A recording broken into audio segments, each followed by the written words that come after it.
The thoughts, opinions, and general overall shades thrown on High at 9 News are those of the individual speakers and not those of High at 9 News, its audience, or its advertisers. The statements made do not constitute medical, legal, or financial advice, and for advice tailored to your specific situation, please consult with a licensed professional.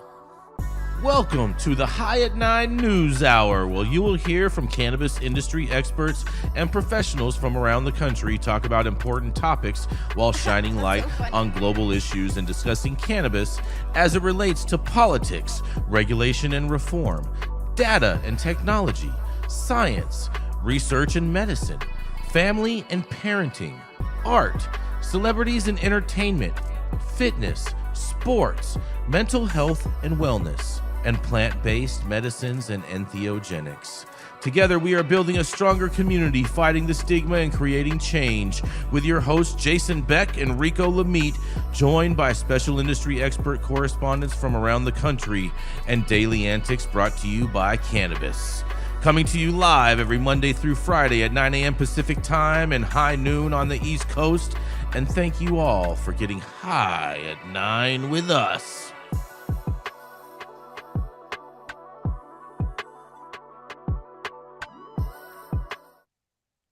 Yes, good morning, everybody. That's right. It is Tuesday, January 28th.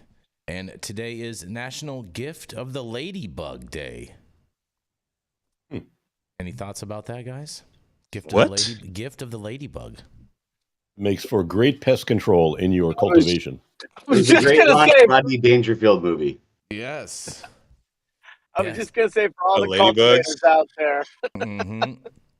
It's also, yeah, it sounds stupid. This is your favorite, Rico. It's National Plan for Vacation Day. That's real Planned Parenthood right there.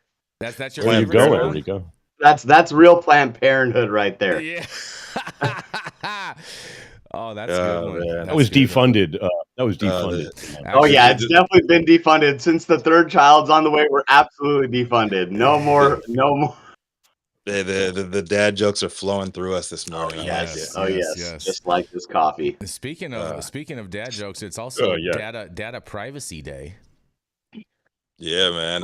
Your data is not private, not in America. Shout out to net neutral. Snowden. It's for the fruitful. And dads don't get any privacy, so the dads out there aren't getting any privacy. The only privacy you get is when you go take number 2. Not even that. And you lock the door. You got to lock the door. That's only because your kids are grown. Y'all got doors in y'all houses? Rico has sheets hanging on the doorways. Beads. He's already on that high school tip. Yeah, he's got those sunscreens, those sunscreens from Home Depot. I got the Jamaican flag beads. Nice. This is one of my favorites. It's National Blueberry Pancake Day. Every day. I would argue they're the best pancakes. Yes, every day. We only and you got to make sure that there's always an equal number of blueberries in every pancake. What's the proper number? Jason, you keep on dropping these socialism heads. That is not no socialism handle, bro. Stop it. That's a reference to one of the greatest movies of all time, Casino. It's also National. You need an equal amount of blueberries in each pancake. It's also National Kazoo Day, guys. The worst instrument ever. Is it even an instrument? It's just like some bullshit, dude. I think it's a toy. I think it's more of a toy. I fucking hate kazoos, man. They make me angry. Oh boy! I know what to get Zozo for her birthday. Rico went to a party with a clown as a kid, and he was tormented. He's traumatized. Yeah, he one of those little gift bags, they used to give out to kids at their birthday parties. Didn't have a kazoo, everyone else's did, and he's traumatized from it. I have a deep hatred for all there in a kazoo. Yeah. Well, thank you all for joining us and getting high at 9 with us. It's also high noon on the East Coast, and please remember to like, share, and subscribe to us on all social media platforms. You can look up above and down below to see exactly where we live on the internet, and we are live every Monday through Friday on YouTube, Rumble, Twitch, X, Instagram, Facebook, and on our very own website at www.high9news.com. So welcome to everyone joining us from any one of those platforms today. And we are going to start this thing off. We are going to kick it off with the dope dad himself, Mr. Rico Lamitte, the Quasimodo caretaker, The man with the gray behind him because the sky is gray in L.A. That's right. It is none other than the dope dad himself, Mr. Rico Lamitte.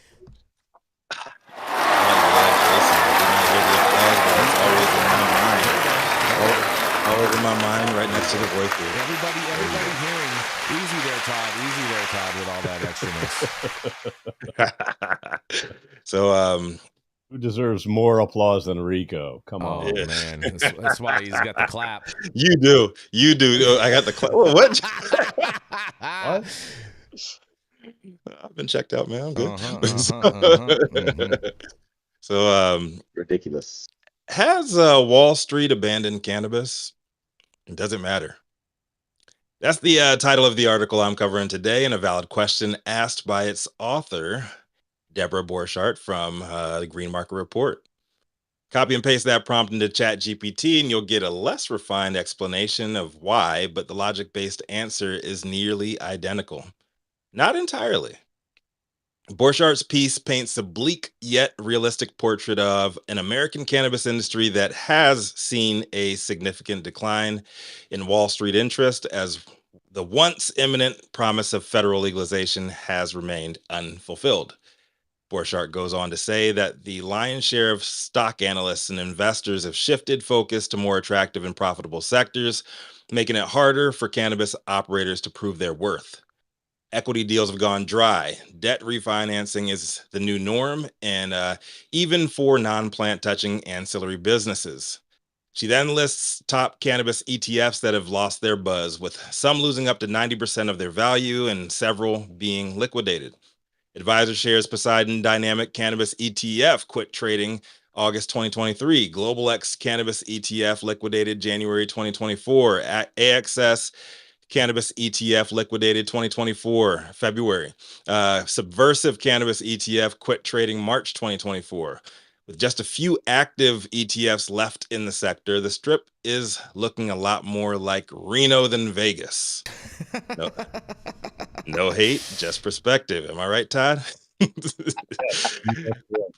Borchardt then goes into all the investment firms dropping cannabis coverage, with several prominent analysts exiting for higher profile sectors. Canaccord, Genuity, and Alliance Global Partners are still there, but with all the other majors gone, because they've dipped out a long time ago.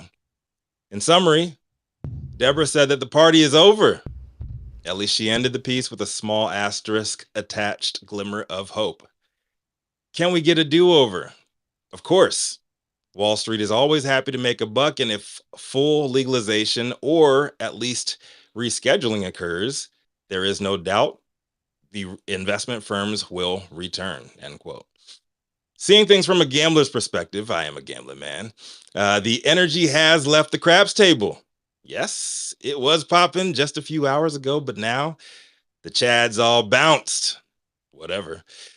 You wasn't getting in the VIP with them anyways. Don't lie to yourself. Way less active rollers. It's easier to focus. The screams and cheers from the crowd have all gone silent. But it was never about the hype. The bets are much lighter, but they are smarter. Shooter after shooter has been 7ing out. All it takes is one win to spark that hot streak. And now, with Biden and Harris out, we got a new dealer in the building. New energy. So you still got a few bucks left in your pocket. It's 3 a.m. and you got 3 choices. Hit the strip club, take your ass upstairs to the room and pass the fuck out, or put it all on that one last roll. Remember, no risk, no reward. Choose wisely. I'm Rico Lamitte, dopest dad on the street. I'd like to hear from you guys. Does it even matter that Wall Street is choosing other sectors than cannabis because they don't find us as attractive as they once did? Mm-hmm. I think it matters a little bit, Yeah. but money is hard to get. You know, I just came out of a publicly traded company, for the last 8 years, and one of the reasons we're not public anymore is because capital is not readily available. That is for sure. And, the new darling on Wall Street seems to be psilocybin. I mean, isn't that just a pipe dream, though? Like, you know what I mean? Like, no one can really take anyone seriously that's trying to go public with a mushroom company. Oh, it's going to be huge. Oh, it's going to be huge, bro. I It's don't gonna know be huge, why. Jason. There's I'm not saying there's, that. I'm just saying there's lots of can you take companies that are. Can you take them seriously? Seriously? Why can't you?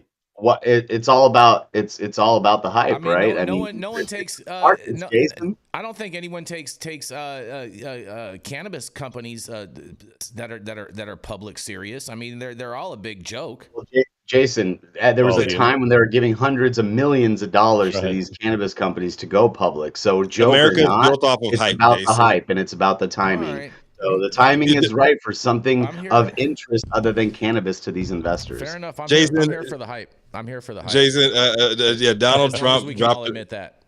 Donald Trump dropped a meme coin right before he got inaugurated and rug pulled his whole all these people. It's all about the hype. Everybody understands it's about the hype. Mm-hmm. So psilocybin is the hot hand right now, and it's going over there. We'll see what happens with AI. You saw with I don't know if you guys have been following this whole chat GPT. What's the China thing that they were talking? Yeah, deep sleep. DeepSeek. Oh, yeah. Saying there's always gonna be a hotter girl right around the corner. I feel like the Chinese were trolling the United States with that name, naming it Deep Sleek. Or Deep Seek. Yeah, I feel like they were trolling it because they got the deep state over here. You know what I'm saying? They were like, we got to come up with something. You know what I mean? Deep Seek. Of course, they're trolling the United States. I've never seen what they the do. Chinese troll before. I've just seen them just steal intellectual property. I've never seen them actually troll. Bro, like you see American propaganda. Like I mean, for real, like we all are engulfed in a ton of. We just saturate ourselves in American propaganda. You have no idea what the world looks like outside of America. They see us for what we are. We are a hype ass nation. We go off of it. We are now. Before we were a sleepy nation. We've always been that way. It's always been like that about America. It's what's made us awesome along the way because I get that soundbite. You just said America was awesome. America is awesome, but that doesn't mean nobody's ever more awesome. Yeah, Awesomist, but there's the problem, Jason. If you saw us on paper, you ever think we beat the Brits back in the day when we were declaring our independence? No. You know what I'm saying? Like that's what makes America awesome is the fact that we can ride off of those waves. But when it comes to real facts and figures, when it comes to money and numbers, you got to go with what the numbers. You got to go with the data, man. I love numbers. And I don't know how we can have Jason. I don't know how we can have a deep state anymore with some of these recent cabinet appointments. We got a very shallow state. I don't know. I mean, you're starting to sound like Todd now, Yarrow. Inch deep. That's a compliment. Yeah, logical, normal. I don't know about rethinking. All that. I feel like the sun got to Todd's brain sometimes a little bit too much out there in Vegas, sitting in the hot tub with his cigars. Yes, sir.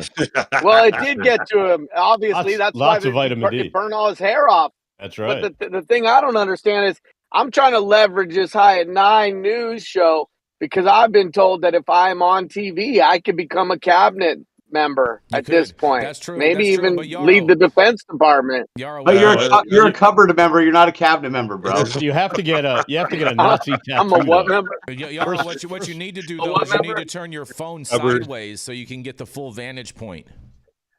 There you go, Yarrow. There you go. There you go. Yarrow, you need to get a couple white nationalists or. You're like Nazi the little Indian in the tattoos. cupboard. You're like the little Yarrow in the cupboard. Yeah. That's your cupboard. You're a cupboard member, not a cabinet member. Dude, that was my son's favorite movie growing up. I love that movie. That was The a great. Cupboard was great. That was a great book. That was a great movie, great book. I thought Shout the out. movie was kind of lame.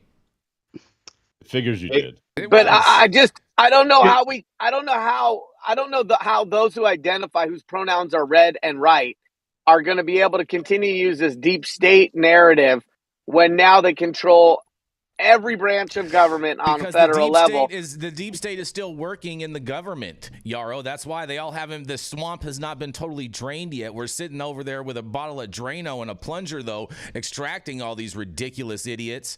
But it just takes some time because there's so much sludge in the swamp. Yeah, Jason, real question, man. How would you identify the deep state? How would you define the deep state? Government employees. He wouldn't, because then he'd have to acknowledge it Full-time, It doesn't make any government sense. employees that can't be fired. Those ones, you know what I mean? Not the deep state. Yeah, a bunch of them are. I'm gonna make it. I'm gonna make a vocabulary. It's like Fight Club, Todd. It's like Fight Club. They don't talk about Fight Club, but Fight Club exists. All these words First that rule of the deep state is don't talk about the deep state. All these words that the right just brings up, but they can't really articulate what it means. It's what very really means. I'm draining. You guys are incomprehensive inability to be able to comprehend reality is not my fault. Buzzwords, marketing, buzzwords.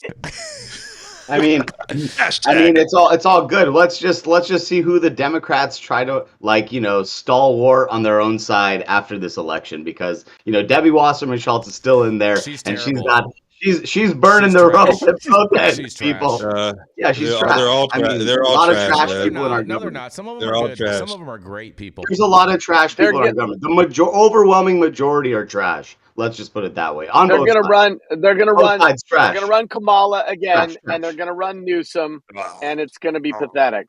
Oh, bro, if they do that, that's going to be the easiest win for J.D. Vance ever in life. This is going to be easier than Trump beating Kamala. I say we vote Todd. You'll be hilarious. Yeah, well, you'll be absolutely hilarious if Dank is president around. If Trump ends up firing J.D. Vance. Dank back into the White House. Man. Oh, boy. That'd be a good tagline for you, Todd. Put the dank back in the White House. I'm not mad at that. Donald Trump can make himself. I have your Donald support. Trump's gonna make himself president. Always, Todd. Always, Todd. I'm a cabinet member, right? I'm a liberal, cabinet Todd. member, right? You're on the cabinet, right? Way too liberal, Todd. As long as I'm not fixing that motherfucker. Okay, let's go. But if you had me as your chief of staff, that would be the best thing for you, because I would set the agenda. God. Chief staffer, staff chiefer. I can see Donald Trump signing an executive order making himself vice president and president. I can see that happening. Oh, for sure. Oh, yeah. But Donald Trump's not a Gemini. He's not a double sign. Oh, so he's a double agent. He's that's just really a double how he agent. runs his life. You know what, you guys, horoscope. we've been on this too long. We're going to go into our first commercial. We're going to be right back. Let's do it. The Control Tower from Highly Educated has perfected the dab. Utilizing the concept of thin film evaporation, you can waste none of it and taste all of it. The micro texture of the SE pillar increases nucleation at elevated temperatures. And with the tower propelling at 2,600 RPMs, it's certainly the most efficient dab experience to date. The Control Tower from Highly Educated. It's a smoke screen. Oh, Timu, and we're back here, guys. We're back. Saman looks like he's in a tent in his backyard. Yo, don't get this audio video from Bath Don't get your gadgets from Wish.com, people. Okay. You buy your gear at Bass Pro Shop, bro. They probably have better quality cameras than this, man. You can see the scales on the fish there, Yarrow. Yeah. Shout out to Bass Pro Shop. They should sponsor up next. Cabela's Bass Pro, let's go. Yeah. Man, can I get my intro in? Come on, Saman, come on. Sorry. All right, we got the High 9 News head honcho, the highest Republican in every room, a big advocate for deep states and shallow minds. Jason Beck. God. Oh, man. Good morning, everybody. Happy Tuesday today. So, a couple things in regards with this story. So, first of all, we do have an updated thumbnail that we're going to be updating. The first thumbnail that we put up is a little bit misleading. I had to let them know that it was not, the shooting was not done by a SF policeman. So we are in the process of re-putting that up. So just full disclaimer for everybody or whatnot. When I first saw this story, I wasn't even going to take a look at it. I thought it was just total gaslighting because of the headline and whatnot. Then I got a call later in the evening from Nick Bradley informing me that it was someone that I've known and known for a number of years, like since the beginning of the millennium. And so first off, we do want to commemorate this show in the honor of Martin Olive. Yes. And so we do want to send all of our prayers and everything out to him and his family as hopefully he's able to recover and whatnot. But nonetheless, I'm going to go into the story, you guys. person shot near SF Cannabis Dispensary in SoMa, you guys. That's right. Police are investigating a shooting that occurred near a popular marijuana dispensary in San Francisco's South of Market neighborhood Monday afternoon that resulted in at least one person being transported to a hospital by the ambulance. At around 4:56 p.m., officers responded to the shooting, which occurred in the area of Mission and 9th Street, police said. Officers arrived to find the victim being treated by paramedics for apparent gunshot wounds. The person's condition is not known at this time, and according to police, officers were told a suspect was possibly, in quotes, in a nearby building and are still at the scene. Police said, adding that the public should avoid the area and use alternative transportation routes. The address near where it happened, near where it appeared the shooting occurred, was 79 9th Street. And the location of the dispensary is known as the Vapor Room Dispensary. A Chronicle photographer witnessed blood on the sidewalk and the person being transported from the scene in an ambulance. And when reached by the Chronicle on Monday evening, an employee at the Vapor Room Dispensary declined to comment on the shooting. And so a number of things have transpired in regards with this case. Let's go to the full screen and bring everybody in. First of all, I've known Martin Olive for a number of years. You know, he's part of the legacy in cannabis and whatnot. Has been around. I believe he started his medical cannabis career working for Kent Hayes at the 6th Street location that was raided by the Clinton administration and shut down. And that's when there was a real big proliferation of dispensaries throughout San Francisco back in those early days, because a number of the employees that worked there all went and just opened up their own dispensaries during that time. And we want to. There's been a number of posts and things that have gone on. I've received a number of phone calls in regards with all of this thing, and some of this. Some of this is speculative that I'm about to say right now is speculative. I don't have any other confirming reports other than people calling me from San Francisco. Anthony, can we move to bring everybody in? And so with all of that, I have gotten phone calls in regards to a number of things. One of them is an allegation that the shooter who shot Martin Olive was the landlord of the dispensary. I've also heard report. Yeah, exactly. I've also heard reports that they said that the person was barricaded in the building. And I believe that is true because I got another phone call right before the show that said that the person was barricaded in the building. Police, San Francisco Police Department had surrounded the building and were dealing with a hostage negotiation and whatnot. And and then I got a call just shortly after that from them informing me that the hostage negotiator has shot the shooter that was barricaded inside of the building. And so that's the latest and whatnot. I don't want to say greatest at all because this is not a great story at all. And my heart and prayers go out to Martin Olive and his family, and can't wait to hear what you guys have to say about this and everyone at the Vapor Room. Yeah, man. When Nick hit me, big shout out to Nick for sending this my way last night too. I shut the TV off, man. Just had to just gather myself. I just talked to him maybe like 3-4 months ago, and I told you, Jason, the first time I rapped with him about a year ago. He told me all these stories about Jason from back in the day. Yeah, hilarious. I won't be using. I'll be keeping him. Go for it. Rico. I'm fine. He said, "Oh, you're on High at 9 with Kaiser." Yep. They said they used to call Kaiser because Jason used to be hood as fuck, and then one day he started wearing polos. Are you talking about like Kaiser Sose? Not yes. Kaiser Brose. No. Yeah, Kaiser Brose. Right. You're correct. You're correct, Yarrow. Yeah, he had all these fucking crazy stories. Absolutely hilarious, dude. Heart of Gold, social equity owner, Vapor Room. and just a good dude, man. Just all around good dude. And we didn't end up doing business together, but he just called out of the blue, and we just rapped for a while, man. He's an excellent guy. And he's part of the community, man. Yeah. OG for sure, man. So you got love in your heart, man. Send it out his way, man.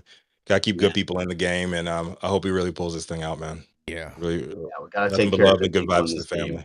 game. Yeah, for sure. I think it's more important to understand, Jason, how did you go from hood rat to polo shirts? Well, first of all, Todd, I'm the world's first ever politician, half baller, half politician. So you know what I mean. Got it. Mhm. Got it. That can speak to that a little bit. Yeah, it's really sad what happened, and I hope they get to the bottom of it. And It sounds like they did. Literally. I've been looking to try to find some sort of landlord real estate joke in all this, but there's no joke in it. It's not funny. I can't find a funny in it. It's fucked up. And if what you've heard is accurate, I mean, it's just people shooting people over money is crazy. And people shooting people over rent is even crazier. And that happened in San Francisco is a stain to all of us San Francisco natives. It just makes San Francisco look that much crazier, bro. Yarrow? It's unfortunate. It's unfortunate this had happened in our community, but it's just like story after story coming out of San Francisco and the Bay Area. I mean, it's like, it's tough out here. It's getting harder. Everybody has to just, stay vigilant out there. You never know what's going to happen. And this is a perfect example. It's like, it's why we always say, practice what you preach and be out here doing good for the community. Don't be out here doing bad, because you never know when your card is pulled and what your legacy will be. So it sounds like this man was a great man, is a great man rather. We don't want to foreshadow anything negative here. He's fighting for his life in there. So, prayers be to him and his family, and hopefully he has the strength to pull through this. But, this is like a big black eye on our community. We all say we're part of a community and we hold each other up, but it's like everybody's out here having issues, whether they're financial or whether they're related to their organization and staffing and whatever. It's like we all have these issues and we have to be there for each other, to support each other. That's what High at 9 News community is here for. Any stories like this, anybody that needs to reach out to us, please, we're always here. Jason is one phone call away, and most everybody has this guy's number. So please don't hesitate to reach out if you need anything. If you're an operator out there, I'm going to say it, call me. We'll put our email address out there for anybody to reach out to us if they need any assistance. See what we can pull together. This is what the community is for. And hopefully there was an article 11 hours ago that confirmed that the police did kill the suspect during a shootout after there was a brief gunfire exchange after a standoff, and the guy is gone. So hostage. Yeah, let's look at that. Thank you, Jenny Beth. Was it the landlord? Was it the landlord, Jenny? I'm pretty sure it's the landlord, bro. I'm pretty sure it's the landlord. It didn't confirm who the shooter was in the article. It just said that there was a brief standoff. A brief shootout after the standoff, and they came in and found him with life-threatening injuries, and he died on scene. Yeah, I've heard from multiple people on the ground in San Francisco that it was the landlord that was the shooter. Now I can't confirm that or whatnot, but I have heard that secondhand from over three different sources. And Nick Bradley in the chat, he says his father has made a public comment that he's in quotes bad shape, but not terrible shape. And I've heard reports that he's listed as critical condition in the hospital in San Francisco. And so, if you are in the area, please send him some flowers, send him some love. You know what I'm saying? Some prayers, all of that stuff. We are pulling for you, Martin, and we wish you and your family all the best in this sad time. And also to all the employees at the Vapor Room, everybody over there that's working to carry on this whole movement. And we appreciate all of you.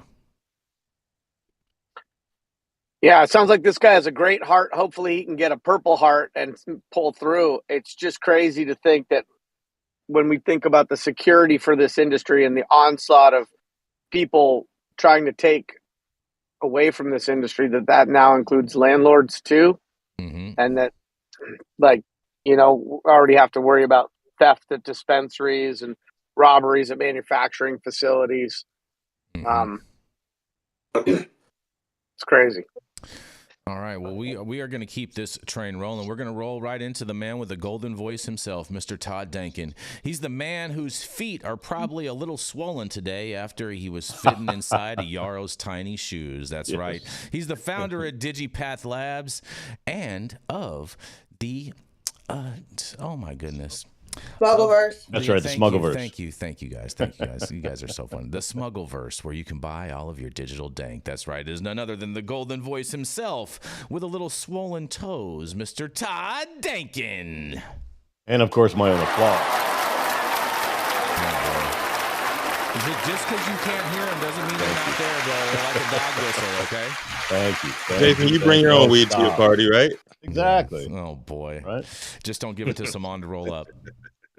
Well, I have a short story about a short man. Yarrow, maybe you should have done this one. But lawmakers push Secretary of State Rubio to help free American jailed in Russia for medical marijuana. That's right. Pennsylvania's congressional delegation is hoping that Secretary of State Little Marco Rubio will be able to help bring Pennsylvania teacher Mark Fogel home from a Russian prison. They have sent an open letter to Little Marco, who was sworn in Wednesday, urging him to use State Department resources to get Fogel out of prison and back to the United States. Fogel, who is from Oakmont, Allegheny County, was detained at a Moscow airport in August of 2021 after being found with marijuana in his luggage. He was legally allowed to use the product in Pennsylvania through the state's medical marijuana program. He had been living in Russia since 2012, where he taught at an Anglo-American school. Fogel was not part of the Russian prisoner swap brokered by the Biden administration in August of 2024, to his family's disappointment. Then, Fogel's family in the United States said, quote, "We are completely heartbroken and outraged that Mark has been left behind while the U.S. government brought other Americans home," unquote. A letter to Little Marco is the latest effort by Pennsylvania lawmakers to keep attention on Fogel's status and push for his release. Pennsylvania lawmakers had sent a similar letter last August when word got out that the Biden administration was brokering a prisoner swap, though that effort was unsuccessful. The letter stated, quote, "A renewed commitment to Mark is needed now more than ever. To that end, we request you do everything in your power to bring Mark home immediately," unquote. The letter also laid out specific steps that they hope Little Marco and the Department of State will take. Those include resubmitting monthly requests for U.S. Embassy staff to visit Mark, arranging frequent medical checkups, regularly engaging with the Fogel family, and providing briefings to Congress on Fogel's status. The State Department, of course, did not immediately respond to a request for comment. The letter was signed by both Pennsylvania's senators, Democrat John Fetterman and Republican Dave McCormick, and 11 of the state's 17 representatives, including members of both parties. Little Marco was sworn in as Secretary of State on Wednesday after a relatively uneventful confirmation process.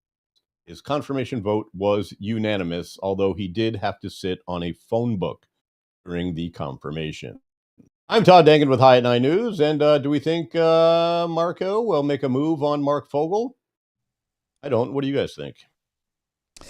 Who's asking him to make the move, Todd? I missed that part. Pennsylvania lawmakers. So John Fetterman. Okay, yep. John Fetterman. Okay, all right. Yep. I can. He's that. He's from Pennsylvania. Yep, he's a senator.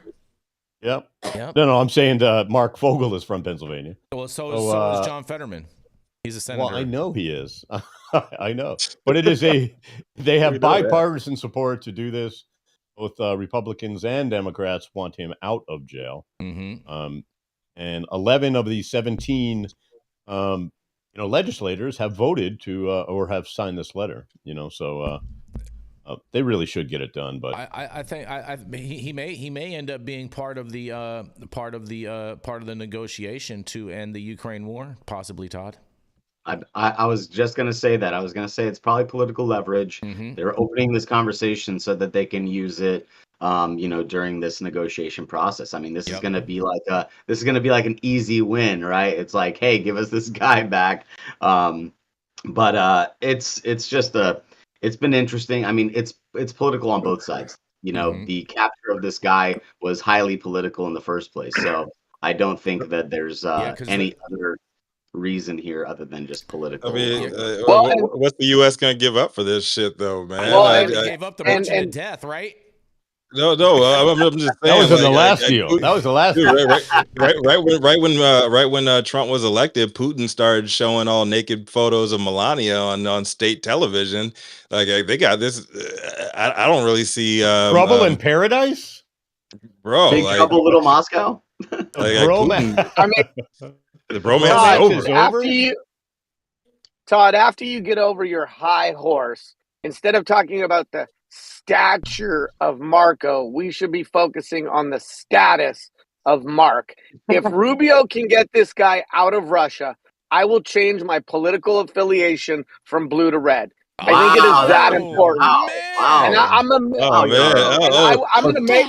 gonna make that promise that I will vote Republican. I will vote as a registered Republican next go round, because I've been railing about how our famous NBA sports star didn't use her release as an opportunity to amplify the need for other people to be released. And I was summarily eviscerated on social media. Oh, you don't understand. She's black. Oh, you don't understand. She's a woman. Oh, you don't understand. She's gay. Oh, you don't understand. You can't even make a basket short, motherfucker. And the truth is that any cannabis prisoner, whether they like it or not, becomes mandated to put their foot in the door and to help any other cannabis prisoners get released. And so that hasn't happened. It hasn't happened. And if little Marco, as you like to call him, first of all, by the way, he's probably the most handsome GOP talk your politician. Shit, short king. So I think there might be a relationship. He's not more handsome than Pete Hegseth. Than stature and charisma, right? He's not tall and lanky. He's a handsome guy from Florida. So if he can get him out, like, I think we all need to celebrate and put the partisan stuff to the side, because this Mark guy deserves to get released. And yeah, we trade off some people. Yeah, we give up merchants of death. Yeah, it is a chessboard. Yeah, we're gonna have to give up something. But unfair trade or not, the last I checked, if you're an American citizen and you're stuck in some gulag somewhere, you'd like to think that your government is the cavalry and is going to do what it takes. Gulag, I don't care how you pronounce it. It sounds like something you would eat at Korean barbecue. The point is, if you're an American citizen, with that should be the promise that if you're stuck somewhere, we're going to do what we can to get you out. And that might mean making some concessions. I don't know. Marco's he's a anchor baby. His parents came over from Cuba.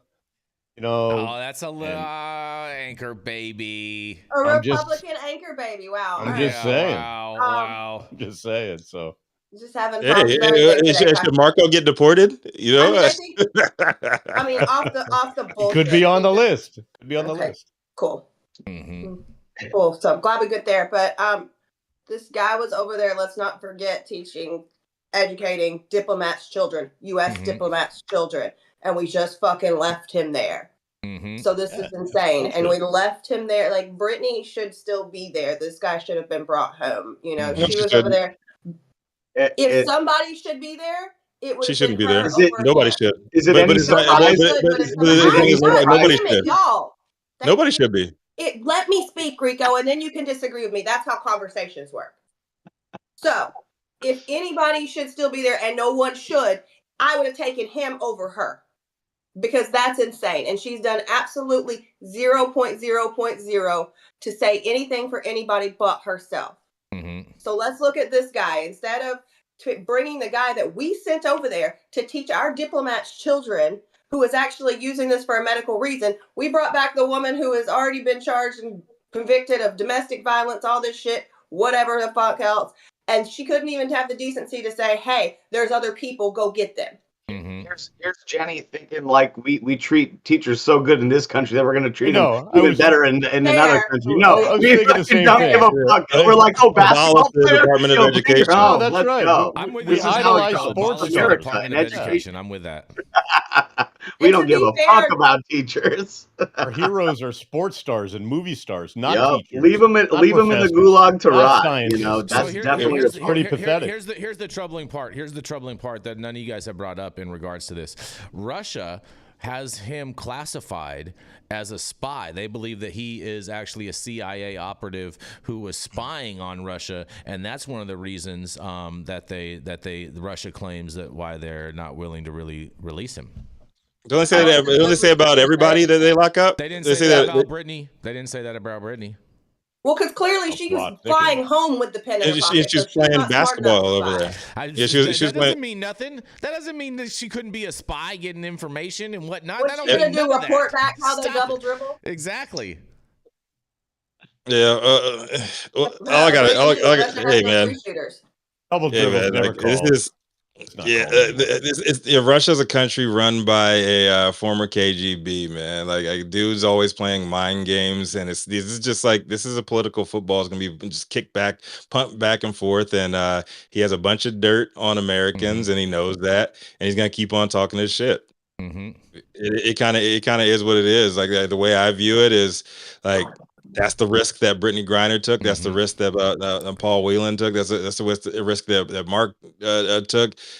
When you go over to these nations that have hostile relationships with us, like that's part of the risk you're taking to do that. Yep. And my concern, it sucks, but I'm personally, I'm never gonna put one person's life over the other. Like. That's just not in my nature, and I think it's fucked up to do so. And I have to push back on you taking that stance, Jenny Beth, because there are no morals in America. Look at who's running the country. Look at the people that we're putting in the. Hold on. Look. Come on, bro. Like let's keep it a buck. Let's keep it a buck. That ship has left. That ship has left the dock a long time ago, and everything is hypocritical, and everything is political, and everything is transactional at this point. So anybody who gets released, expect anytime between 6 months and 5 years down the road, you're gonna find out how fucked up it is what we gave up to get that person back. So here's what I would say about what you just said. The most moral thing that the new administration could do would be to release any and all cannabis prisoners not convicted of a violent crime and to use that as leverage to then go to Russia and say, look, the world has changed. Views have changed. We have changed. You should change and let Marky Mark out. I think too much I think that will happen at once. That will happen. All they got to do is pledge allegiance to Trump. And they'll get freed. Oh God! Stop the ridiculous. You're starting to sound like Todd now, Rico. True. No, dude. I'm going by data. Look at the data. In the chat, in the chat, Nick Bradley says, "Do these guys understand when multiple people speak at once? We can't hear any of them." And then he goes on and says again, especially when they're all yelling. So to everyone up there, up above me, please let's try to make sure that we are allowing one person to speak at a time and we're not speaking over others. I pledge allegiance. I pledge allegiance to civil discourse. I'm all good with this. The entire chat agrees. All right, fair enough. All right, we are going to keep this train rolling. We're going to roll it right into our next commercial, and we're going to be right back.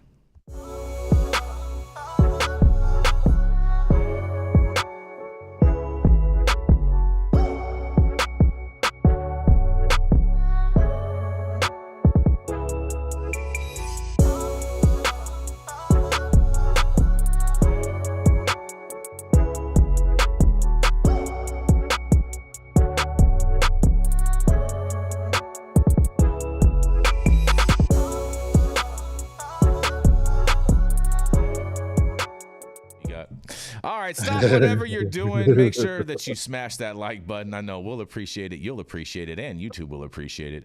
Also, make sure you subscribe to the channel if you're not subscribed already. And all of the articles that we cover on today's show, you can read directly on our website at www.highat9news.com.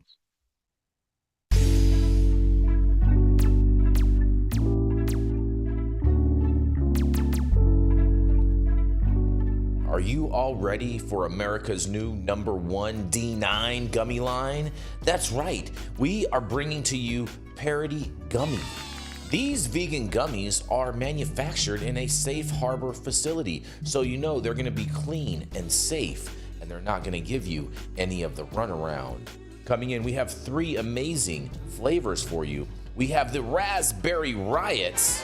Also, we have the Sleepy Joes if you need something to help you sleep at night. And if you're feeling like raging and having a party time, that's right, we have the Pineapple Bad Hombre. If you're feeling like a bad hombre, make sure you head over to www.parodygummy.com and secure your bag today. Oh, and we are back, you guys. Up next is the founder of Kind Cannabis Consulting and Justice Serve 501c3, the lady that is not a fan of Brittany Griner, but believes that Matt Gaetz is a hot human being. Yes. Here to break us off with our first story of the second half is none other than Jenny Beth Dills. Matt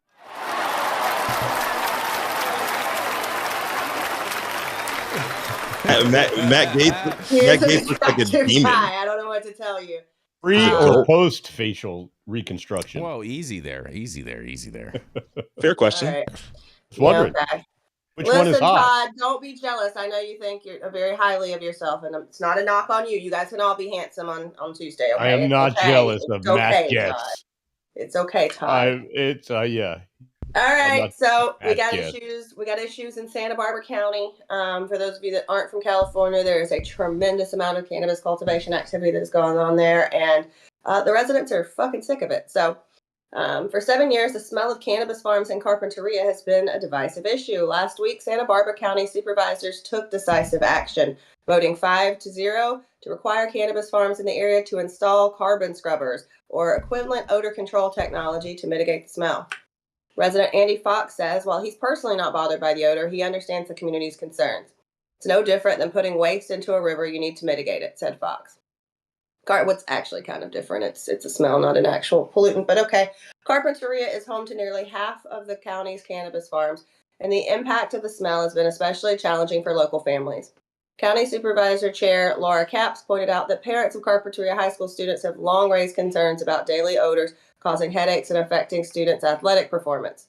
Oh, that's the worst excuse I've heard for why your kid lost the game. Please. The cannabis industry has generated more than $55 million in tax revenue from Santa Barbara since 2018. However, over 3,700 odor complaints have been filed in that same period, none of which were investigated. Cap acknowledged this failure while Supervisor Roy Lee highlighted how the lack of action has eroded trust in local government. The complaints have gone down, but that's because people have given up. They lost trust in the government, and it's time we put it back in. This new ordinance gives growers 12 months to install odor control technology at their own expense or face losing their licenses. Supervisor Capps admitted that while required technology is costly, it's a long overdue step to address community concerns. Despite repeated efforts, local cannabis companies, Farmlane, Everbloom, and Carp growers declined to comment on the ordinance. Supervisor Lee emphasized that this isn't about demonizing growers, but about finding solutions to a problem that has gone on unaddressed for too long. The County Planning Department will monitor compliance and revisit the topic at a board meeting on March 25th. So, all right. Carbon filters are not that fucking expensive. Now, the inline ducting or whatever it's going to take to get that through, and the size of these farms is going to mean that you're going to have a fuck ton of them. But not the most fucking expensive solution ever, right? And I think if it goes between you losing your ability to cultivate a very large plot of land, or, having to put some odor mitigation in, just put the odor mitigation in. I think that this is kind of ridiculous. But if you've been to Carpinteria, you really don't have to report it because everybody knows it smells like weed up there, which is a trade-off that you often have when you want that tax revenue that's coming in. So I don't know. I'll throw it back to you guys. Y'all need help with odor mitigation plans? Let me know. I can submit those for you. Too many Karens in Carpinteria. I'll tell you that, Santa Barbara Air Pollution Control District is the toughest in the state for sure. I have plenty of experience here, but also, it's not like they can all use carbon scrubbers. Most of these farms are actually not able to. You have to have power for those things. You have to have infrastructure for those things, and these guys just can't do it. So what Carpinteria imposed years ago, which is ridiculous, was a dense terpene molecule that is emitted, and what its job is to attract other volatile organic compounds in the air and attach to them and make them heavy and not let them kind of, you know, float off as easy or effervesce as easy. Total bullshit. So they try to And make those them like CO2, Saman, so that they're no, heavier no, than no. air? It's even worse. It's even worse than that. It's the most fugazi bullshit ass thing ever. Okay, let me tell you about this genius, you know, person who's a great entrepreneur, but like convinced the people that this was going to work. And most of these farms have this system there, and it hasn't worked over, you know, half a decade. So all I got to say is this shit does not work. Okay, plants communicate vis-a-vis the terpenes. Okay, so all the plants in nature are always going to effervesce these things. It's just part of it. And when you're talking about agriculture, these are greenhouses. Some cases they're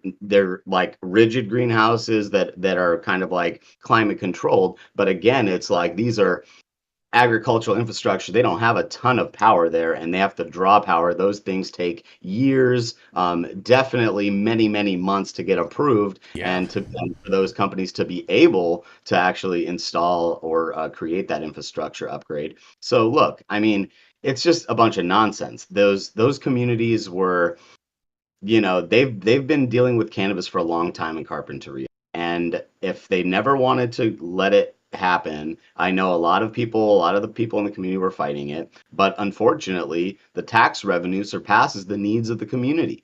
And when you have a commodity like cannabis, this is what's going to happen. So carbon scrubbers, I think it's wishful thinking to say that's going to fix anything. And how many carbon scrubbers, if you know anything about mechanical engineering, well, that's going to take a How many fuckload carbon of money, scrubbers to a scrub fuckload a of carbon, acre of and weed? a fuckload of electricity to hook up those fans. So How much? How much longer? I mean, how long ago did they tell these fools up in Santa Barbara to put together a desalination plant so they they can already had actually one. have, They tore it down, Rico. They got right? they got more rain in 3 years than ever, and they tore down their Right. desal plant. That's just how It, genius it, these people are. Santa Barbara, yeah, Santa Barbara holds a special place in my heart. My wife is it, from Santa Barbara, but when I go up there, man, it's the hubris. Just these if these limousine liberals up there, man. I was just like, do you Limousine even liberals. We gotta yeah, watch out for them. do you these it, NIMBYs, man? Do you hear what the fuck you are saying right now? It I just live if I here, so may, I my know all mind. about it. if Yeah, it I just may, blows my mind. Go ahead, Right? Yarrow. Go ahead, Yarrow. so they said they'd had how many odor complaints? 3,700 from two people. 3,700.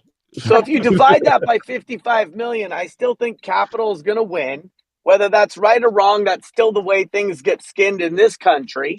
And the thing that's most troubling, you know, really, Saman hit the nail on the head, which is odor mitigation doesn't work in a hoop house. And the more crude the construction, the more it's outdoor, the less likely that's going to work. But the thing that I think is at the heart of this is that in California, and I can't speak for every 58, all 58 counties, but in California, the right to farm doesn't extend to cannabis. And so we've had terms like the Sonoma aroma because of our agricultural activities here. Anybody who's ever smelled pig shit knows that there are a lot of agricultural activities that produce odors that are nowhere near exciting to be around. And so it is a balance between business and quality of life. San Francisco draws in tons of tourism. There's a huge impact to the people who live in San Francisco because of it. Sonoma County has got tons of agricultural activities. People spraying the grapes at 4:30 in the morning for frost protection. The turbines and the sound from the frost protection activities at 4:30 in the morning is not the most neighborly thing to experience. And so I just Also, wish too, that all the the roosters too, Yarrow. Sure, those are noise pollution to the country the way sirens are to the city. And They prefer to be called cocks. and I just wish that when we think about the odor of cannabis, it's not that we're disputing that there's an impact, it's that it needs to be framed within all of the other agricultural odors and impacts that people live with, where they have very little recourse in agrarian areas. I mean, look, cannabis smells, and it's a huge money-making industry. And it's like the wine industry just isn't cutting it in Santa Barbara, and they've allowed lots of cannabis here. And so when you look at like the tax revenue and cities that are reliant on tax revenue from hospitality and things like wine to bring in that revenue, they have to commit to cannabis, and cannabis has other circumstances that haven't really been thought out by these communities. So when it comes down to it, and you have these complaints, and you have, these lawmakers and these business owners and these community members all kind of in this stalwarted position, it's like no matter how many times these people appeal, those cannabis companies are going to win. Those lawmakers are going to back the cannabis companies because that's the tax revenue they need to keep the city running or keep the county running or whatever. And this is how it goes, people. And so if you don't like it, you need to create a situation or a plan in your community to be able to effectuate that change within that community. It's not. Who's in Carpinteria? What's that, Jenny? Glass House is in Carpinteria. A lot of companies are in Carpinteria. Some of the largest cultivations in the state are in Carpinteria. And unfortunately, unlike Glass House, a lot of them have put their operations into old fucking greenhouses that have been there, which is why we had issues from, like the heavy metals and stuff for a long time, because we had pesticide issues. We had things because these are leaky fucking greenhouses. These are not state of the art. I'll open my fucking top like a dome kind of like, this is like more pull and tarps type farming. Well, they've been used to make cut flowers, which are highly sprayed with pesticides. All those crops that have been there traditionally for decades, right? And then we took over their infrastructure, didn't change the infrastructures, and it's not just two companies. It's like a lot of large companies, as you mentioned, Jenny. So it's not one culprit, it's not two, it's everybody up there is dealing with the same kind of mess. But this is just one part of it. Go ahead, Yarrow. Saman just hit the nail on the. Saman just hit the nail on the head a second time just on this article, and he talks about the spraying of the cut flowers. And so, if human beings want to coexist in close proximity to commercial agriculture, the most important thing that we can do to protect people and improve the quality of life is to get rid of the massive amounts of pesticides and fungicides and herbicides and everything sides, because at the end of the day, those are people sides, and we are all affected by our health by the sheer number of tons that are put into the agricultural activities nearby. And so that, to me, it's like if we want to coexist with scaled agriculture in a way that is more harmonious, odor is really low down on the hierarchy of things that we could solve for. And the first thing we could solve for is all of the poisons that are being used in conventional agriculture. And when it comes to reconciling that, if we look at cannabis compared with other conventional ag, cannabis is much, much less impactful. And so we want to talk about being healthy in agrarian communities. We need to get rid of all the poisons that are being pumped into these fields. And what I have to say about anyone that wants to complain about the smell of cannabis where it's grown or whatnot is wah, and wah. That's all that I have to say to you. Serious Karen activity. My pussy hurts. It's not done the, you go drive up to 5 and go complain about the smells at Harris Ranch and the other rancher places. Go drive into Denver, Colorado and past the Purina factory and complain about that. Like, cry me a river with all this. The Sriracha factory. Yeah. What they do complain about the Purina factory, but more importantly, what about the kids that play sports and they have to smell that? What about the kids? It makes them stronger. It's better than smelling other things, Todd. Should I raise my fucking hand? I love the smell of weed, so I think it's abolish noses. Go for it, Jenny. What do you got to say? Oh, thank God. Speaking of the smell of cannabis, I think that we would be remiss to not acknowledge the loss of a huge great who created some of those amazing smelling cultivars. Skunkman Sam did pass away, so we definitely want to acknowledge all the work he did. Those of you that know IC Mag and moderated there, has done a lot, given a lot to the community, dedicated his life to this plant. So while we're talking about skunky, stinky weed, I think it's very important to acknowledge that's a tremendous loss to our industry. Fair enough. Good point, Jenny Beth. Good point. And we did get a super chat in from the C word, so I'm sorry this is a little bit late, but he says, I think I'm probably a bad hombre. What about y'all? Me too. I'm You're definitely bad bad hombre, hombre. yes. Speaking of which, Yeah. you can get bad hombres at www.parodygummy.com right now. Yes. All right. Well, we're gonna roll into our final commercial, and we are going to be right back. Are you a business that's suffering from the hyperinflation that is plaguing America today? We have the solution for you. That's right, Patriot Business Financing. Head on over to www.patriotbfc.com and apply for a loan up to $2 million. Any state, any industry, even the cannabis industry, the CBD industry, as well as the industrial hemp fiber industry. Secure up to $2 million today, and make sure that when you apply, you tell Paul you said hi from High at 9. Oh, and we are back, Rico. We are back. We are going to roll right into the man with a master plan out in the Carpinteria area where our last story was found, over in the Santa Barbara coastline, where he's hanging out with the Coastal Commission regularly. That's right. It is Mr. Saman Razani, who helps women over 40 how to say hello again. That's right. It is none other than Mr. Saman Razani. Thank you. Appreciate you. Happy Tuesday to all. Sad today from the news from Skunk Man. I saw that last night. That was pretty tragic. What a legend. And also from the story this morning with Martin, I just hope everybody, just takes the opportunity to appreciate everyone around them, the legends and everybody else. It's like everyone's time is limited, and there's a lot to say about the people that have held this industry up for so many years. So big shout out to those people, and just keep fighting the good fight. Much love and respect. Today I have a story, another sad story. There was an explosion at a large MSO's lab in Maryland. So we're going to cover that today. This is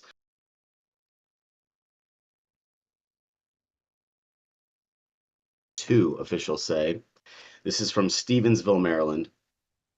2 workers were injured in an explosion and fire at a cannabis extraction facility on Maryland's eastern shore on Wednesday, state fire officials said. Firefighters were called to PharmaCann in Stevensville for a report of an explosion, according to the office. They don't look very open. You gotta go on mute, Yarrow. Firefighters were called to PharmaCann in Stevensville for a report of an explosion, according to the office of the state fire marshal. Sprinklers contained the damage, and one person's injuries were severe but not life-threatening, officials said. The cause of the explosion, which took place in an extraction booth where propane and butane were used, remains under investigations, officials said. Four neighboring properties were evacuated and temporarily closed due to damage to the building and the fire sprinkler system. Emergency response systems, including alarms and ventilation, worked as designed and helped to minimize damage and injuries, said. The exact cost has yet to be determined, but damage is estimated to be over $250,000. And this is the end of the story. But if you all know anything about PharmaCann, they are a large MSO. They have facilities in many, many, many states.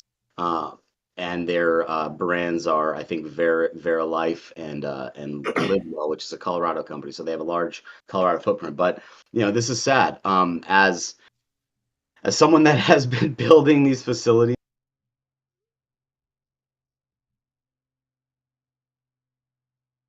exact process, and have never once had an accident happen. Knock on wood. But this is just a tragedy at this stage. This should not be happening. And this, I'm going to make a box here because I kind of have a big problem with the way these large corporations handle their employees and their training and their staffing in general. And when when your whole entire ethos is we invest in people, but you're hiring people to do a dangerous job at the lowest possible dollar amount, which I'm gonna just stand on a limb here and say that like the people that don't get paid a lot don't care as much, and when you're careless, accidents can happen. Now we don't know what happened here. but it's like you have to invest the proper amount in not just the infrastructure, not just the equipment, but in your staff and in the training and in the continual training of that staff for there are always evolving safety measures in our field. And there's always new knowledge and new training to be had to gain expertise so that things like this are mitigated even further. This is what Terp Genie does. This is what we do. We educate people on these exact processes, the safety precautions that you need. And like I said, I've done this many times, many times over in this state and in others. And it's easy not to have an accident. You have to have people that can pay attention to detail, and you have to have good, solid SOPs and safety protocols for when things happen, you can contain them and they don't get to the point where they injure somebody, because that's the last thing we need is someone to lose their life in one of these facilities getting paid $18 an hour. It's happened once before from, seemingly a minimal kind of process compared to extraction, right? But it can happen. And it's up to the employers to take the precautions they need to protect their employees. It's a simple fact, and it's a simple thing to do. So I hope that all of these operators really get their shit together, because this is unacceptable. So let's hope that there are no more accidents like this, because the extraction is, it's here. This is half of the business. Rather, it's CPGs from the manufacturing process and not just flower anymore. So this has to be contained. This has to be dealt with properly. And there's only one way to do that. And it's by taking all the necessary steps and spending the money you have to spend, and not cutting corners on that end. So I'd love to hear what you have to say. I'm hoping that, I'm hoping that there's more information coming out. But if anybody does have any info, please, we'd love to hear it in the chat, and love to hear your comments. So I'll pass it to my co-hosts here. No C1D1 there, huh? There's a C1D1. It happened in an extraction booth, but it doesn't matter. There's an operator booth. There's, the point of contact with like the explosion, right? So someone's going to get damaged. It was contained to the booth, it seems, and they were able to put out whatever flames were there with the sprinkler systems that are, required in those C1D1 booths. Whether it's a water sprinkler system or what they call an ANSEL system with like a powder fire retardant that is in those systems for places that don't have fire sprinklers. Mm-hmm. But this is definitely it just shouldn't be happening in 2025. Well, and sorry, go ahead. No, go ahead, Jenny. You go ahead. Here's the tough part. I think you should break down for people at home, because they don't know how that necessarily works with C1D1 booths. Like, the fire teams usually don't go in there, right? So it's contained, and that's the point, is it's contained, but it's contained with somebody in there. And it could be something as simple as you brought your cell phone in there and got a call at the wrong time and sparked something. It's like, all of this is super preventable, but it's a really sad situation. That's why they're rated to contain within themselves for so long, because if that doesn't go out, they're not coming into game. Well, yeah, I mean, with the paperwork that you need to have on hand, basically, like, so when the fire department comes and does their checks, they know how much, volume of solvents that you have on hand, so they know what they're walking into. And they're very strict on that. I'm sure Maryland is very strict on that, but still, accidents happen, and typically they're operator caused, and that comes from, like I said, a lack of attention to detail. And so you have someone in there that maybe isn't fully trained, but they're doing the job. And so whose fault is that? And I'm not going to point fingers. I'm just going to leave it up to common sense. Okay. So that's really it. It's common frickin' sense. There are, like, Todd knows this very well too, because they deal with chemicals and they have to log those chemicals. They have to, create a safe environments for those chemicals to live in that are, flammable cabinets, and, they'll protect those chemicals from a fire in the case of a fire for a certain amount of time at least. So look, it's easy for us to sit here, but it's way more of a systemic problem than anybody gives it attention. So let's hope, like I said, let's hope this is the last one. But it's doesn't matter how much paperwork you do on the front end. If you're not training your staff, you have a big problem. You have a big liability. So call Terp Genie and we'll get you squared away. Oh, yes. A big liability. It is important to take care of all of that chemical stuff. You're right, Saman. And, you are hitting this right on the head. If people aren't trained properly, we can't expect them not to blow things up, right? I mean, literally, we hire chemists and microbiologists to do what they need to do, and everyone gets, DOC'd, and they have to demonstrate capability in order to do anything. We have very strict SOPs. If you don't follow the SOP, you go home. It's just that simple. That's right. That's right. Yeah. I mean, this stuff is pretty standard at this point, but unfortunately, it's overlooked. It's like, most of these companies, they hire someone to just put the package together, and Right. it goes unread, it goes untouched, it sits on a shelf as just, part of the necessary protocols that they need to have in place. What does it mean? It means that there's, I mean, I know from other industries that they hire trainers to come do corporate training for their staff for all kinds of stuff. In the finance industry, it's so that they understand the SEC regulations, so that they don't step in shit. And this is the same exact thing. It's like, you need to train your staff. You need to bring in experts to train your staff, and to do that annually or biannually, so that you can have, so you can mitigate your liability, and some kind of proof that you're doing something to prevent accidents from happening in your facility. Look, it gets even more dangerous than butane and propane, people. There's stuff that's happening out there that's way crazier. And there's already been crazy accidents, severe accidents here in California with synthetic cannabinoid conversion processes. Okay, there's all kinds of stuff. And that's why that stuff's really dangerous. This is just a simple extraction of cannabis. When we're talking, there's other parts of our industry that even have higher casualty rates of doing crazier processes, and it's going under the radar because it's not under the microscope as an MSO cannabis company. So this isn't it. And Nick made a comment, it's definitely not gonna be the last one. I hear you, man. I don't want to be a realist on this one. I want to live in a fairyland that we're all going to be okay. So hopefully we can, but I think you might be right, man. And I'm just gonna say, I'm glad nobody died from this shit. You know what I'm saying? I mean, that's the one silver lining. Positive, right? Injuries weren't life-threatening. Yeah, definitely. Yeah. Sad story. Yeah, much prayers for the victim of this. And speaking of victims, I have an update and some confirmation from my original story, from Martin's story today, and then we'll roll into Yarrow. But a new news article coming out right now from the San Francisco Chronicle is basically saying where did it go? The San Francisco police officers did shoot and kill the person this morning at the South of Market neighborhood following a standoff of an initial shooting that left a man severely injured, police said.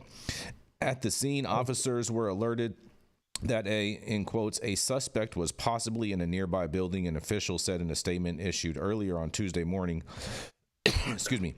Officials offered little detail in the sentiment about what happened next, saying only that officers set up a perimeter around the building and utilized hostage negotiators to attempt to coax the suspected shooter out of the building. In a quote, the suspect failed to comply and refused to exit the building, police said in a statement.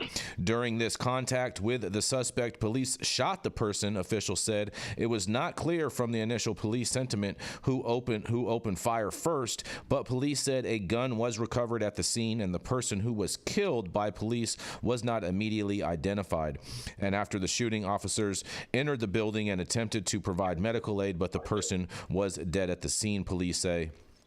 And a bevy of San Francisco agencies will investigate the shooting, including officials from the district attorney's office, and police were expected to publicly release Officer Buddy Warren camera footage of the incident within the next 10 days, you guys.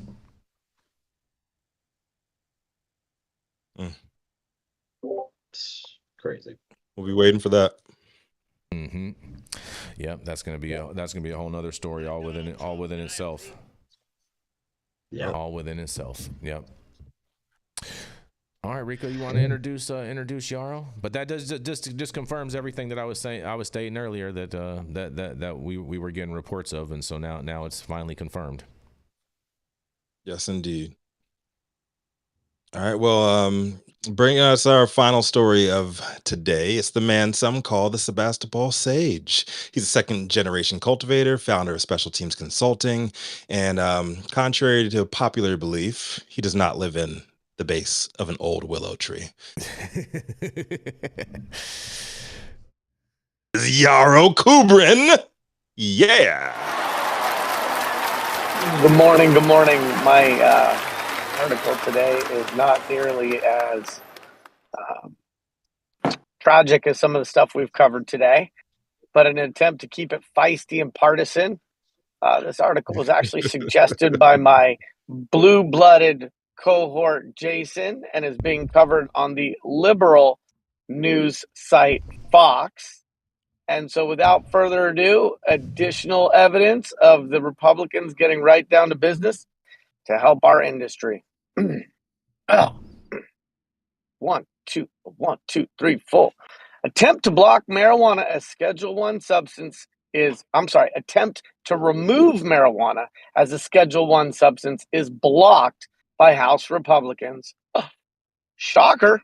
Indianapolis, an amendment to a controlled substance bill that would remove language that classifies cannabis as a Schedule 1 drug was voted down by House Republicans on Monday. According to the news release from the Indiana House Democrats, officials said that an amendment to House Bill 1056 was ruled out of order by House Republicans on Monday. The bill, which centers around controlled substances, would add additional substances to the state's list of controlled substances if passed in its current form. This includes several opioids, opioid derivatives, depressants, stimulants, and hallucinogenic substances. The bill was written for the 2025 session by Indiana State Representative Wendy McNamara, a Republican from Poseyville, and Gregory, a Republican from Avon. It was first referred to the House Committee on Courts and Criminal Code on January 8th and had its second reading on Monday. An amendment filed by Indiana State Representative Kyle Miller, a Democrat from Fort Wayne, would have removed marijuana from the list of Schedule 1 drugs, as well as language surrounding THC. In a statement surrounding the amendment, Miller said this was an opportunity to start the conversation about the possibility of legalizing marijuana in Indiana. House Republicans have signaled they aren't interested in bringing hundreds of millions of dollars in revenue to Indiana, Miller said in a statement. If they don't want to have this discussion, I think they owe it to the Hoosiers to explain why they don't want to grow our economy like 24 states have done using marijuana. Throughout the country, legislative bodies have conversations about the economic and health benefits legalizing marijuana can have, Miller continued in the statement. I'm disappointed that the Indiana Republicans are so willing to be left behind as other states reap the benefits while we won't even kick off the conversation by striking it as a Schedule 1 drug. This comes after the Indiana State Representative Keith Van Natter, a Republican from Kokomo, introduced House Bill 1630 earlier this year that would allow Indiana residents over the age of 21 to use marijuana. The bill was referred to the House Committee on Courts and Criminal Code on January 21st. The Safe and Regulated Indiana, a new coalition, has recently raised awareness of the importance of Indiana having a safe and regulated marijuana policy. This includes the regulation and taxation of marijuana like tobacco and alcohol. So, partisan shots fired at the end of the show. Yarrow Kubrin, don't forget, if Rubio gets Mark out of Russia, I will vote. I will register as a Republican for the next election. You'll end up voting Republican for the rest of your life once you do that, Yarrow. But here's my question: is you said that Fox was a liberal news outlet, so it sounds like you've already registered as a Republican, and you view Fox as a liberal outlet, which a lot of Republicans do. It's definitely left of center. And I get all my news there because I know I can't trust the mainstream media, and Fox is not mainstream media. It's a small, independent, feisty source of unbiased data. Entertainment. Fair enough. Entertainment. They said it themselves. We I are was got the Harry Potter cloak on today, bro. What's that? You got the Harry Potter cloak on, bro. You just go in and This is fantastic. This is, you know, I mean, So- I'm not surprised by this in all reality. I mean, the reality is that if anyone expected Indiana to pass this, they're kind of living under a rock at the same time too, because Indiana would need to pass a medical program first before they could remove something, or before they'll be able to move lawmakers towards a justification to remove it from their Controlled Substances Act within their state. They would need to have something on the books that allowed for some type of program rather than just allowing some free-for-all and all of a sudden turn Indiana into New York. I have that actually, is- I actually have a point to order. I think they do have some. I think there's some research that's been going on in Indiana with cannabis for a while. I'll do some more digging and I'll bring it up. But, If there was, that's all university based, and that, you know what I mean. Yes, So that yes, correct. yeah. So that's not that doesn't count. I mean, like an actual program for the people, the citizens of Indiana. So what I love about the bullshit you just tried to float, the big It's not bullshit, monstrous it's true. turd of lack of logic that you just That's spewed 100% onto logic our right viewers. Here was what Jason said, and here's the truth. Jason said that they couldn't reschedule it because they didn't I didn't have say that. a program, not say a that. cannabis program in their state. That's exactly what you said. No, that is not what I said. No, you better Rewind the tape. you didn't listen fast enough, Yarrow, obviously. So basically what I said, just to clarify, just so you really understand, is that anyone that believed that they would have passed this must be living underneath a rock, because Indiana does not have any form of medical usage on their books. So you can't expect to sway all of these electeds to vote to remove it from the Controlled Substances Act prior to having some other form of legislation on the books that would allow for that type of usage. Otherwise, you're just going to turn Indiana into New York. That's what I said. Go ahead. Your turn, Yarrow. And that, my friends, was mental yoga. I just saw you do the downward dog and warrior one as you attempted to reconcile your previous statement with a little bit more logic. There are many states in there. So the DEA was already contemplating a process that included rescheduling, even though there are states in this country that have no medical Annie program Milligram never on their signed books. off on that. They weren't really being serious about that. Stop Yeah, it. because her name was Milligram instead of Kilogram. But if she had been pushing big things, she would have done big things. She wasn't. She was thinking small. The point is that they could reschedule or change the definition of where cannabis is scheduled at a state level without any cannabis program. That is not gating. That is not a prerequisite. No, it's not. You show me the text. It is. I'll bet you $5. It is because Indiana doesn't want to become New York. New York's bodegas predate its legalization of recreational cannabis. Again, good luck with New the York logic doesn't want to here. be Indiana. Say that again, Eureka. I said I'm pretty sure New York don't want to be Indiana either. So the feeling's mutual. I think that's fair. I think that's a fair. That's a fair point. I could believe in that. You know what I mean?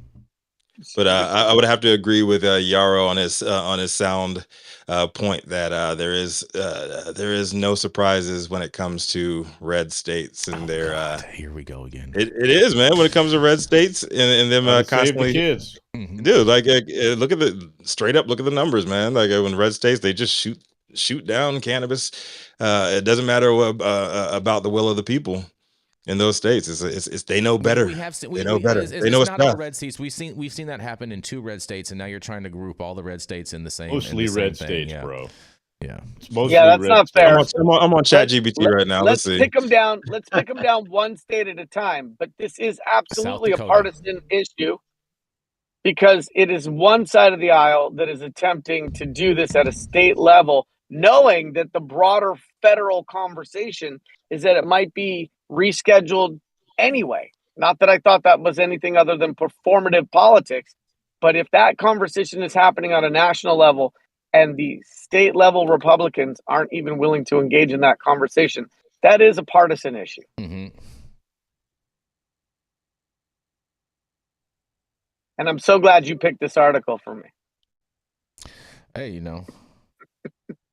Shows you're fair and balanced. You're willing to take the hit. I'm all about it, bro. I'm all about it. I'm all about identifying rhinos and prohibitionists and So- whatnot all right, within the Republican Party because they're not real Republicans.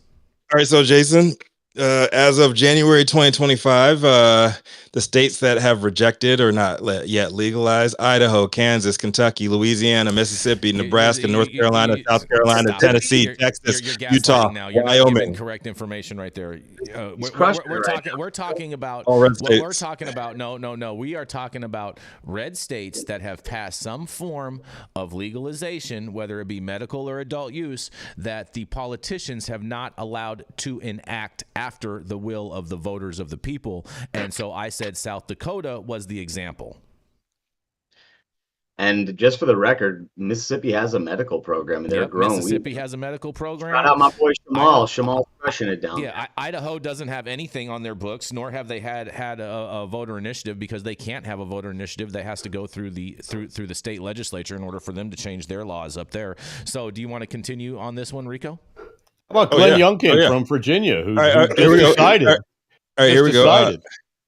The red states that have rejected medical altogether: Idaho, Kansas, Kentucky. Kentucky just recently. I thought Kentucky went forward recently, though. They're doing a process of applications right now. Yeah. It hasn't gone through completely.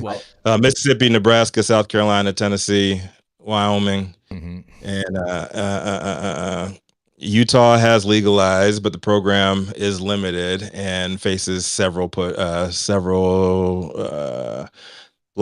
significant resistance to expanding as well, despite being pushed forward they got a by billboard for constituents. weed in Salt Lake City. I mean, that's a big push from where they were having like a member-only bar situation where you had to know somebody just to get into a bar there, not 15 years ago. So I think Utah is way more progressive than a lot of these places for sure.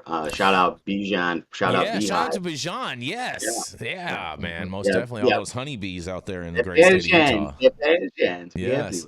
I'm also getting some information in regards with this case, some more updated information where people are saying on the ground in San Francisco that it was not the landlord that was the shooter, and they're saying that that's confirmed, but I haven't seen anything anywhere that confirms that or not. So that is still up in the air in regards. So I just want to make sure that we make note of that throughout today's discussion.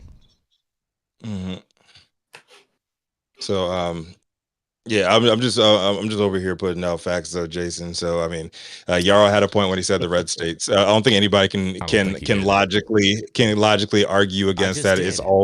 It's all believe red. Your lying eyes. Let's keep it a buck, man. It's all red states. They're the ones right. that Stop it. There's plenty of Democrat prohibitionists, and you guys mentioned Debbie Wasserman. We didn't say there weren't. Nobody said that. Don't move the goalpost right now, bro. Nobody said that. I'm just contrasting. No. You're trying to just paint with one color, and I'm trying to be inclusionary of all colors. No, you're trying to blur the lines and move the goalpost in the fourth quarter, bro. Jason, when you speak, it reminds me of those fighter pilots when there's a missile being shot at the fighter pilot and like the fighter jet spews out a bunch of like tin foil to the left of it so that the missile like goes and hits the tin foil. Bro. Yeah. You are spewing out avionic countermeasures to the argument because it is an uncomfortable No, it's truth. not. I'm totally comfortable with it. I'm 100% comfortable with it. As much problems as there are on both sides of the political aisle, it does not seem like there is an equal division to the resistance against regulated cannabis with both parties. And it's an uncomfortable truth. But those avionic countermeasures that you spew out to affect the direction of the heat missile doesn't change the facts. And so we like that you were a tree puffing Republican, because those of us who may not identify as Republican were optimistic that because of cannabis's economic opportunity and the revitalization of downtrodden industrial areas, and maybe manufacturing something in places that had lost their manufacturing base, that the business opportunity of cannabis would be a reason why people who are on the red side of the aisle would be pro-cannabis. No, we just have and in spite of the issues with the business of cannabis, we haven't seen a broader adoption of a pro-cannabis stance by many Republicans, and that's a problem. Now, feel free to shoot a bunch of tinfoil into the air because the missile was fired. Miss me. Totally missed me. Went right over my head, Yarrow. Mark Because you're safe. short, Jason. Mark safe. All right. Well, before we can move forward, we got to agree on some kind of reality. So I guess we just ain't gonna move forward on this argument. And I'm for real, man. Like, my stance on it, I'm 100% comfortable with it. You can't have progress before you process, man. Like, you know what I'm saying? That's what I was trying to say. That's why this whole problem happened within Indiana is they don't have a process in place to try to progress. Exactly right. Thank you, Rico. Thank you for that. Man. It's like trying to blow out a light bulb. It's impossible. Or like Dan Bilzerian trying to take a blowtorch to an e-nail. Oh, boy. Shout out to the Boring Company. Oh my God. But thank you all for joining us for yet another episode of High at 9 News. You can catch us live weekdays, 9 a.m. Pacific, high noon on the East Coast. Big shout out to the super fans getting their comments posted live on the big screen and announced live by the team. And today we had the C word, didn't we? Did we have the C word? Do we have any Yes, other? the C word. Shout out to the C word. We appreciate you very much. Shout out to the C word. And always keeping it above. I see that, Anthony. We will deal with that. I do see that. Absolutely. And Saman, the best. I'm sorry to interrupt you, Rico, but the funniest comment for you guys, Chris Brady in the chat. He says Saman is so faded it shows on camera. Yeah, so Saman uses a Motorola Razr as a webcam. So, guys, you know the term Genie Thrifty, okay? What can I say? Boy, Corey, this camera has got to go. Oh, there we go. Mm-hmm. All I do is clap my look hand. at that, man. Look at that. Genie. Terrible. Yeah, Terrible. I got to clap. Anyways, thank you so much, you beautiful souls. Hold on, Saman. Rico got to finish first. Yeah. Saman going in and out like a burger. Mm-hmm. But big love to all our live audience and online supporters catching us across all media platforms, tuning in each day to the headlines of chaos, also known as the developing cannabis industry. To our vetted correspondent team tuning in from all over, bringing us much needed variety, perspective, and your respected opinions to the table. Our production team, our media partners, all the sponsors, keeping our lights on and AV struggles to a minimum. Big ups to Anthony behind the scenes, keeping it a book and keeping us all together today. As always, Cannabis Sativa L, the reason why we show up to read these stories every day. Thank you too. It has been Tuesday, January 28th, 2025. The show is over. You've all been blessed with the top industry headlines. Hope it's enough for you to put in your pipe and smoke at least until tomorrow. And before I pop it out to who's closing us out today, please love prayers out to Martin Olive. Everybody who knows him, if you don't know him, he is an OG and a kind soul, just an all-around great dude. So send some love and good vibes out the way for him and his family. I'm Rico Lamitte, the dopest dad on the street for High at 9 News, and we're gonna pop it out to Todd Denkin today. How about that, granddaddy? Well, thank you for that. Appreciate you guys. Appreciate everybody tuning in here on Taco Tuesday. And if we can get along in this weird circle, and so can you, right? So let's get along with everybody. Be nice. Yeah, I love all of these people. Weed for the people. Yes, that's right. That's right, Yarrow. Weed for the people. Peace, love, and happiness. Have a blessed day, you guys. Much respect. Yes. All right, y'all. We're up.